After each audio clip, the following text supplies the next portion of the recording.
Guys মই বৰ্তমান আছোঁ ফৰেইন কাণ্ট্ৰিত। যোৱাকালি আছিলোঁ ঘৰত, আজি আহি পাইছোঁ আধা ঘণ্টামান আগত। মই ইয়াত কেনেকৈ আহি পালোঁ ভিডিঅ'টো চাওক, তেতিয়াহে গম পাব আপোনালোকে।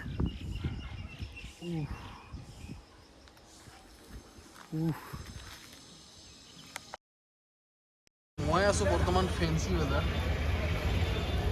জাষ্ট ফেঞ্চি বজাৰ এটা ড্ৰপ কৰিলোঁ। ড্ৰপ কৰি উঠি এতিয়া গৈ আছোঁ ফৰেইন ট্ৰিপলৈ। চ' ইয়াক কৰিডিও কমপ্লিট আৰু কৰিডিও বন্ধ, মানে অলৰেডি বন্ধ কৰি থৈ দিছিলোঁ। ইয়াক হৈ গৈছে নিজে নিজে বন্ধ। চ' চব ক্ল'জ কৰি দিওঁ চেপ্টাৰ। মানে আজিৰ দিনত এইখিনি টকা লৈ মই এতিয়া যাম বিদেশ ভ্ৰমণ কৰিম। এইখিনি টকা দি মই এতিয়া ৰেপিডত মাৰিছোঁ মোটামুটি 342 আৰু উবেৰত মাৰিছোঁ 424 টকা। 400, 300, 700, 750 মান টকা এটা হৈছে। এতিয়া টাইম হৈছে মোটামুটি 3:07 আৰু মই অলমষ্ট আধা ঘণ্টা নহ'লে 40 মিনিটত গৈ পাম বিদেশত। চ' কেনেকৈ পাওঁ চ' আপোনালোকে চাই থাকক। এনেকৈ লাখটকীয়াৰ মাজে মাজে গৈ আছোঁ। এইফালে গ'লে এতিয়া ওলাই যাম মই পানবজাৰ যোনটো ডন বস্কো স্কুল, তাৰে পৰা চিধাই এটা ৰাস্তা ল'ম। এই ৰাস্তাতে চিধাই গৈ থাকিলে পাই যাম বিদেশ। ঘৰত গৈ চুটকেছ লৈ অহা নাই, একো চিষ্টেম নাই। কেৱল মানুহটো যাম আৰু আজি যাম অ'টোখন লৈ, মানে অ'টো লৈ যাম মই বিদেশ। ত' মানে এইটো এটা বেলেগ লেভেলৰ ফৰেইন ট্ৰিপ হ'ব। এইফালে হেণ্ডেল পূৰা এৰি দিলে কি লৰি আছে। এনেকৈ কেনেকৈ যাম মই এতিয়া বিদেশত চাব নেকি? এই দেখিছে নাই কপনি, কি কপনি এইটো। চ' মই পাই গ'লোঁ দীঘলী পুখুৰী। বাপা ঐ টান মাছো ঐ। এতিয়াৰ পৰা পূৰা এনেকৈ চিধাই ৰাস্তা, এটাই ৰাস্তা। চ' সেই এটা ৰাস্তা দি এনেকৈ গৈ থাকিম। এতিয়া পাই যাম প্ৰায় 6 কিলোমিটাৰ পিছত বিদেশ।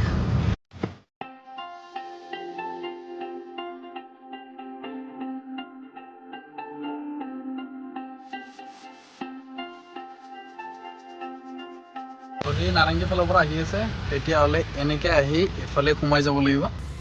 উজান বজাৰৰ ফালৰ পৰা আহি আছে তেতিয়াহ'লে এইটো ছাইডৰ পৰা আহি এনেকৈ চিধা এইফালে লেফ্ট ছাইডে সোমাব লাগিব। সোমাই গৈ প্ৰায় ইয়াৰে পৰা 1.3 কিলোমিটাৰ আছে। চ' তাৰে পৰা সোমাই আহি এনেকৈ এটা তিনিআলি পাব। এটা গৈছে ওপৰৰ ফালে, এটা গৈছে তলৰ ফালে। চ' তলৰ ফালেদি গুচি যাব।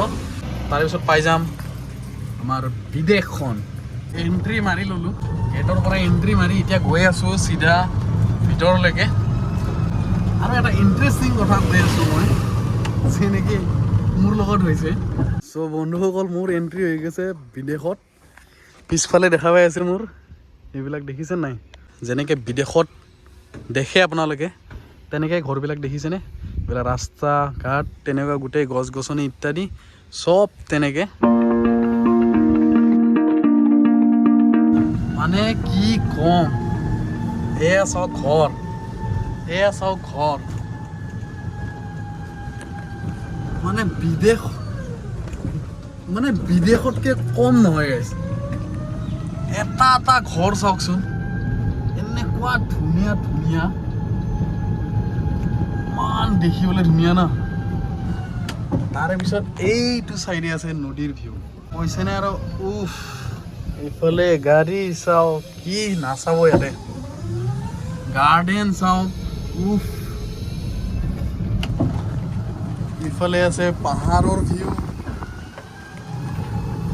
এই ঠাইখিনি মানে চাই মানে মই পাগল হৈ গৈছোঁ।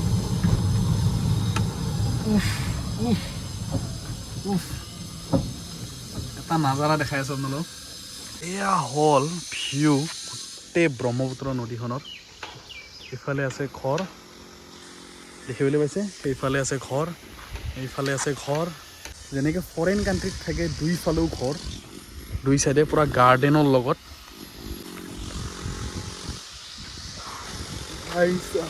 গুৱাহাটীত এনেকুৱা ঘৰ, এনেকুৱা জেগা।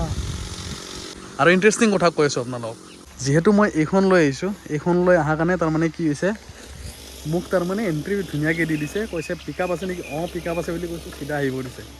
চ' মোৰ কাৰণে মানে প্ৰব্লেম নহ'ল তেনেকুৱা কোৱাৰ কাৰণে, যে মই কিবা ভিডিঅ' কৰিব গৈ আছোঁ বা ইত্যাদি ইত্যাদি তেনেকুৱা একো ক'ব লগা হোৱা নাই।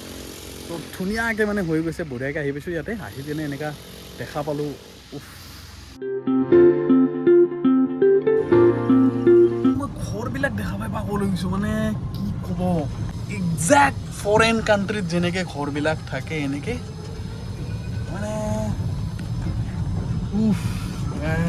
পিছফালে দেখা পাইছেনে সেইখিনি গোটেই ঘৰখিনি হৈ আছে মানে ৰেডি হৈ আছে এতিয়ালৈকে টোটেলি মানে হোৱা নাই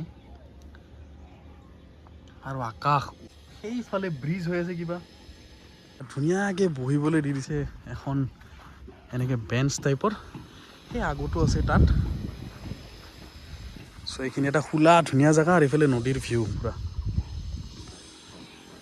আছে এখন পাহাৰৰ এইফালে মানুহ বসবাস কৰে এইবিলাকত চ' এইটো এটা মানে বেলেগ পাহাৰ আৰু এইখন বেলেগ পাহাৰ মানে এইটো এটা পূৰা কলনি হয় যি নেকি সৃষ্টিনগৰ কলনি বুলি কয় মানে নুনমাটি যোনটো চোনচালি আছে তাৰে ভিতৰতে সোমাই সৃষ্টিনগৰ পাব চ' ইয়াত যিমানখিনি ৰেচিডেঞ্চিয়েল মানুহ আছে ইমান শান্তিত জীয়াই আছে ইয়াতে বা যোনে আকৌ নতুন নতুন আহি আছে এতিয়ালৈকে গোটেই ক্লিয়াৰ হোৱাই নাই যিহেতু এইফালে কাম চলিয়ে আছে এইফালেও কাম চলি আছে এইবিলাক এইফালে পাহাৰত বনাই আছে আৰু ইয়াত যদি ধৰক আপোনালোকে আহিম বুলি ভাবিছে তেনেকুৱা আহিব নোৱাৰে চাগে ইয়াত তাৰমানে অকল ৰেচিডেঞ্চিয়েল মানুহখিনি থকাৰ কাৰণেহে মানে ইয়াত পাছ আছে অসমত এনেকুৱা জেগা আছে যি নেকি এতিয়া মানে বহুত ধুনীয়া বনাই দিছে আৰু ধুনীয়া লগা হৈছে ইমান ধুনীয়া প্ৰজেক্ট এটা মানে ইয়াত কৰিছে সেইখিনিয়ে বহুত আৰু এতিয়া ডিচিপ্লিন ইয়াত কিমান ধুনীয়া হৈছে ঘৰে ঘৰে মানে গাৰ্ডেন দেখা পাব এনেকুৱা গোটেই প্ৰায় যিকেইটা ঘৰ আছে গোটেই ঘৰতে